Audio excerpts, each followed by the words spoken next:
ایک بار منگول جنگجو چنگیز خان نے بخارا پر حملہ کیا تو وہ اس شہر کو فتح نہ کر سکا۔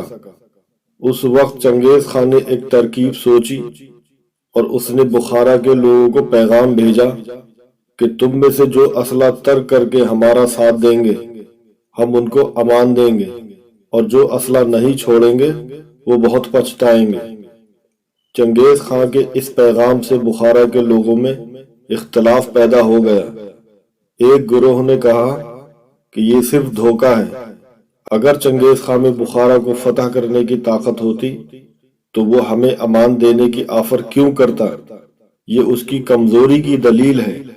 ہمیں اپنی عزت، ناموس اور اپنے ملک کے لیے چنگیز خان سے لڑنا ہے۔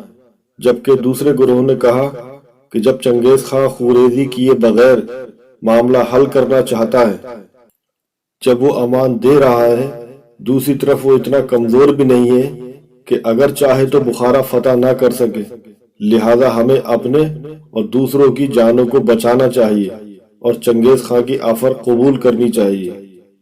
اس گروہ نے چنگیز خان کو اپنی آمادگی کا پیغام بھیجا، جبکہ دوسرے گروہ نے وہ آفر رد کرتے ہوئے لڑنے کا اعلان کیا۔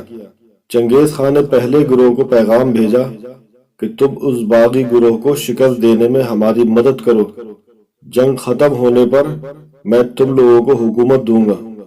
بخارا کے اس بیوقوف گروہ نے اپنے ہی لوگوں کے خلاف چنگیز خان کا ساتھ دیا۔